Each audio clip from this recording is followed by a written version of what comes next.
Yo, yo, yo, what's up, everybody? It's your boy Lex Crow, aka the Moscato Man. And yes, this time I have music behind me, my music. Okay, so uh, I had to try this stream out yesterday because of the simple fact that they shot it to me as a link and I saw it. And so I went on ahead and I got it. So everybody went and got me, or the missus went and bought me a big old water bottle. And but I have ginger ale in it.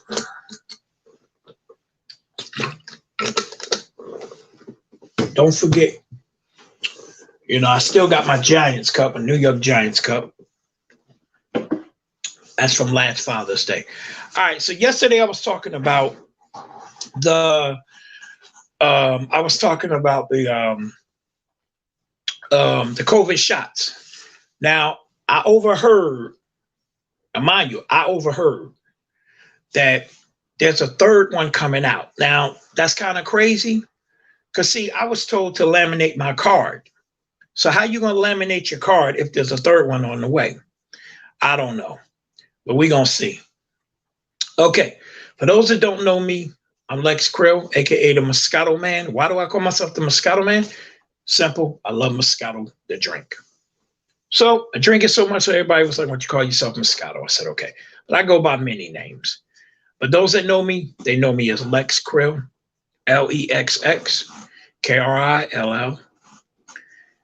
And so let me give you a brief description of who I am and where I came from.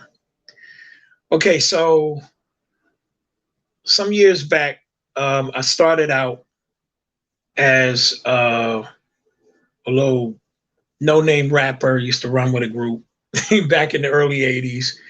And we tried to get a record deal, and we came very close to it. And we got older and we split. It was three of us. Actually, it was four of us.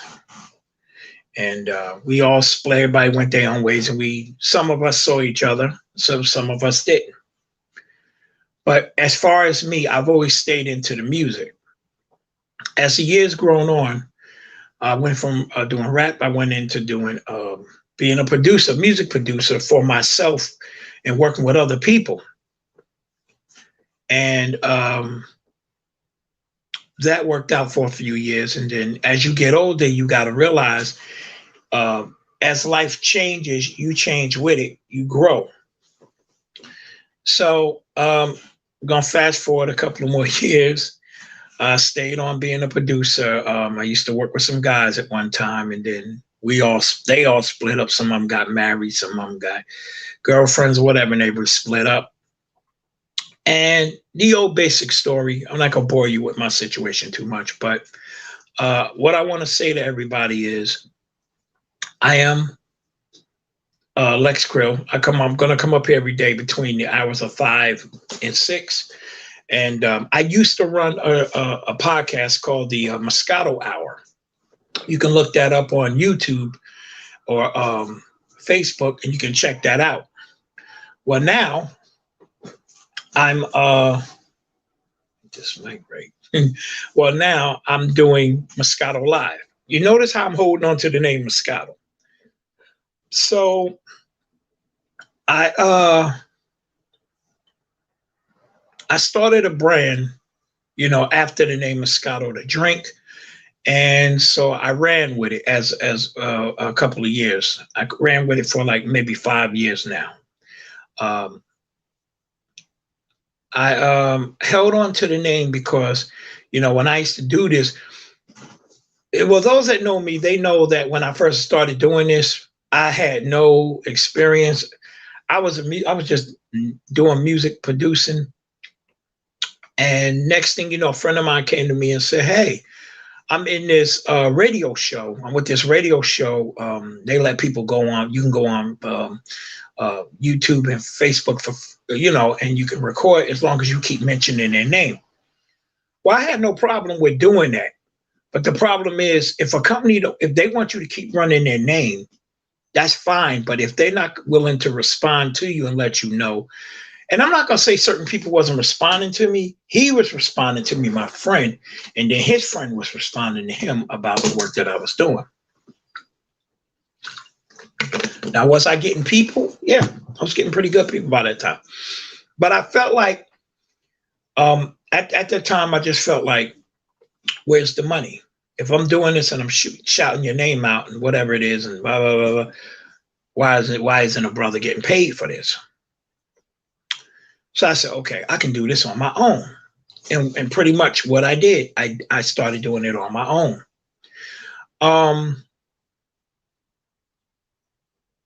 As I was winging it and I was realizing that, I was doing it on my own, I was realizing certain things, like certain people was latching on to me. They was, oh, and the one thing that stood out about my podcast was the smooth jazz and R&B, and I would give you a little conversation in the middle. Well, I explained to you yesterday, if you saw yesterday's stream, that I couldn't play music no more of other people's stuff, like other stars' music, because I can get sued for it. And so I don't do it. Now, what you heard me play when I first came on, that's my stuff. Mine. I made it. Shout out to Chiller and his podcast. He was the guy that got me started in doing this, and I appreciate it. Him and Lady D. All right, so D Johnson, if anybody know who she is, if she's up there on Facebook, which she is. All right, so I spoke about COVID-19 yesterday, and what it was I was telling you how I was skeptical of doing it because of the simple fact that I didn't know what the effects it would have on my heart. Well, we're going to backtrack on that. We're going to talk about that. This morning I woke up and my heart was beating real fast. So I noticed, I was like, oh man, just that and the third and whatever. So I came out the house. But before I came out the house, I took some aspirin and I drank some ginger ale. And I noticed when I drank the ginger ale, it stopped. So what people don't realize about ginger and about this whole thing with COVID-19 is ginger works well for it. You drink a lot of it. Some people use elderberry tea. Some people use ginger, lime, garlic, all that mixed in, and you can make a drink. You can make it hot, and you drink it like a tea. And if prevent you from getting. And I drank so much of this stuff that I just was like, after a while, my body was like, ugh. But it worked. I have never caught it. So, but in the process, I went on ahead and I got the shots. And when I got the shots, I realized I was like, okay, the first one, piece of cake, it was nothing.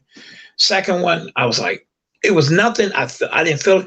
But this morning when I woke up, I felt like, oh God, I was like, something wrong with me. Like, I felt like my heart was going to jump out my chest and my arm was hurting because I slept on it. And it could have been from that. But I was like, all right. So in the process of that happening, I said, don't panic. Just do what it is you need to do and you'll be all right. So me and the missus was out this morning. She noticed my face looked kind of funny. And so I stopped at a store and I got a big old bottle of Canada Dry ginger ale, drank that. My heart stopped. It went back to a normal pace. So I'm not trying to scare anybody here, but what I'm trying to tell everybody is if you have to take it, go ahead and take it because it's not a problem. It's real good. I mentioned that I was a producer and I had my own company. A little small production company called North Down Platinum. That's North, North, down, DOWN, North Down Productions. And, North Down Platinum Productions. That's what it is. Sorry, y'all. So I do that. And it's just me, my wife, and my daughter. We're the owners behind it. And my daughter's a great singer. My daughter, call her Z. and she's a beautiful singer. If you ever hear her sing, listen, I've I've seen people sing and make people cry, but I never seen a child make a grown man cry. So a friend of mine came over here, and I wanted him to hear my daughter sing, and he came over here. He drives for New Jersey Transit, and he did that, and he heard her sing, and he just started tearing up. He couldn't believe how good she was. So, I told my daughter, I said, look, I said, we have this studio, use it anytime you want, whatever the case is. And so she's good. But I set her up with her own stuff also. She's building her stuff up. And some of the stuff that I got more stuff that's got to go to her. And so I hope and pray that she follows in her for her gift with her gift and go ahead and sing. And I pray that happens. But if she don't, I'm still happy whatever she decided to do in life. If she want to be a doctor, surgeon, or whatever it is, because she's a straight A student, she get A's in everything she do. Shout out to you, Zay. Dad loves you. Well, my wife, I'm going to talk about my wife a little bit. My wife is a bit of a different person. She also sings too. She has a golden voice. She sings, makes your heart skip a beat. And love her very much. And I'm not going to tell nobody the story about how we met. That's long. That's one of the most longest stories you would ever, All I know is that when you meet somebody that you know in your heart that is truly good for you, you stick with them and you do what you got to do. And so I've been with her for about 5 years now, and I love her to death. She's real good. Guys, when you find that one, you hold on to them. And like any woman, they give you grief here and there, but you still love them no matter what. So today I just wanted to talk about myself and, about a little bit who I am and what it is I do and where I'm going with all of this. Eventually the Moscato hour will come back. But once I take care of I dot my I's and cross my T's with the licenses and all that stuff, and I'm able to play all people. See, I don't play rap music. I play just jazz and smooth R&B. Smooth R&B and jazz. That's what I'm going to say. And that's what I do. Excuse me.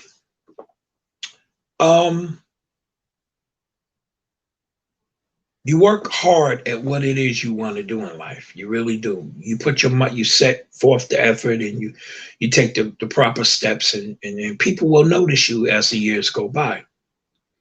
And some people, they get up here and they talk about this, they talk about that, and that's all good. That's all good. That's all good. But me, I'm gonna get up here and I'm gonna give you the actual facts. Now, as the show go along, I'm going to have better topics than this, because right now I had a topic, but I forgot what the heck the topic was. I remember. It was based off of MLB baseball. The topic was going to be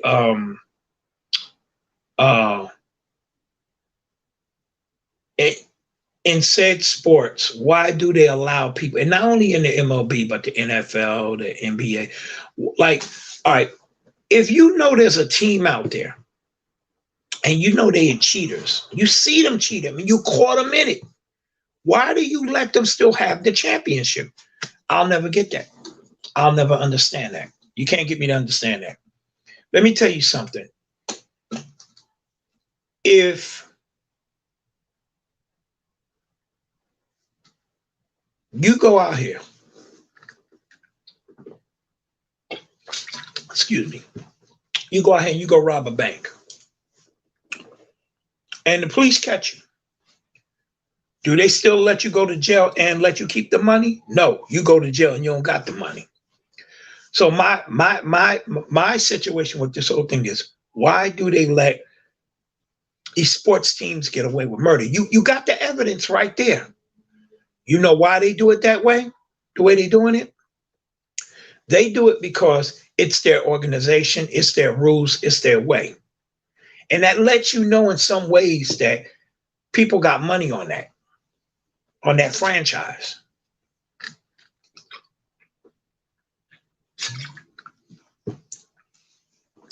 Listen, I have no problem with none of the genres of the sports. But when you got teams that are cheating and they got people in the stands calling signs for them and whatever, you got to react on that. You got to act on that and you got to do something about that. You got to be like, no, y'all had the championship if y'all didn't cheat. So the championship is going to the team that lost. Or either you make them play the game over. You make them spread it out. You give them 10 days apart. That way you give, no, not even 10 days. You give them like 5, 6 days and you say, listen, y'all gonna have to play this game over in 5 or 6 days. It's gonna make everybody mad. It's gonna hurt the fan base that's out there in the stands, but at least they know everybody gonna get a fair shot. And this time it'll be more cameras, more referees on the stand or what stage. And if the Yankees lose, then that's it. Or the Astros win or lose, whatever it is, it's fair. Because right, see, this only happened because it never happened before. No one's, in the stands doing this. And remember one time when the Giants played not the Giants, when Tom Brady was with the Patriots, and I can't remember the team they played, and they found out that they were cheating, and they still gave the championship to him. See, that right there has to stop because, see, those are called private organizations. Their rules, their way. Well, America needs to step up and stand up and say, no, your company's based here in America. You're going to play it fair, straight down the line. No BS, no this, that. And they don't want to do it that way, though. They don't want to do it. So that tells you right there that they have people that have money in this. People that ain't accepting to lose. And that's okay. That's okay. But America got to get tough. Congress has got to get tough. Senators got to get tough. And they got to tell these people, that's your organization. Yes, but you're in my city. You're in my state with your organization. You either going to play it fair, straight down the line, or you're going to take team and get the hell out of here. And what team wouldn't agree with that? I'm a New York Giants fan. I'm noticing something that's been going on also. If you look at the New York, New Jersey teams, I'm noticing something that nobody's paying attention to. And I noticed it from last year. Excuse me. Last year we got cheated out of the playoffs by the Philadelphia Eagles. We got cheated. They sat there and they allowed them to do what it is they did. They called them out on it. They penalized them for it. But what they should have did was they should have said, okay, y'all cost this team or a couple of teams not to move forward. Guess what? Y'all got to forfeit next year in the beginning of the season. Y'all got to forfeit 5 games. I would have nailed them to the cross. Let me be the one to tell you, Ginger Ale. I would have nailed them to the cross. See, once again, their organization, their rules, their way. And that's got to change. It's got to change. I'm going to be honest with you. And it's sad because we got people that just know that they can get away with this. So this is why they do it. This is why they do it. Until the government has an organization set in place for fair play, fair game, they need to have a team or an organization when they see this, they pick up the phone and say, we on our way. We need to review the tape. Review it. You see something wrong, whether it be a player or the team, you got to call them out on it. You know what I'm saying? And if the umpires get it wrong, oh God, don't even get me started with the officials. The officials and the umpires, I've been watching a lot of games this season, like not really watching them, but I've been watching the highlights on uh, YouTube and Facebook, and I've been watching how officials they just been calling BS plays. They've been calling plays that they wanted to play. I mean, they wanted to call just so that like one time I saw an official, a football game was coming down to the wire, and the game they was in double overtime, and the official just game over, y'all win. And the other team didn't even get a chance to do what it is they needed to do. And they was like, what happened? We still had the ball. It was more time on the clock. The officials wanted to get out of there. That should not happen. Let me be the one to tell you that should not happen. And it's got to stop. So that's why they need to have in place a fair play organization just for sports, American sports only. And they get in there and they research this stuff and say, you got that call wrong. How is it you're not seeing what I'm seeing? Don't give me no BS. What do you see? What did you just see? Did you see the ball? I didn't see it. No, I'm telling you now. What are you seeing now? Well, I see it now. Okay, guess what? We're going to reverse the call. It's going to be this. It would force these umpires and officials to do their job right. You got officials that travel with teams through the whole season from one team after one game, after another game, after another game, and they're getting paid good. So you got fans that are paying big money tickets for these seats to see a game, and they don't have a right to get cheated out of this. The organizations don't deserve. Everybody deserves fair play. That's what needs to happen here with sports. All right, everybody. So I'm not going to stay because I got things I got to do, and I got to set up for tomorrow and come up with a brand new segment so you all can see me tomorrow. So I'm your boy Lex Krill, aka the Moscato Man. This is Moscato Live, and I'm out.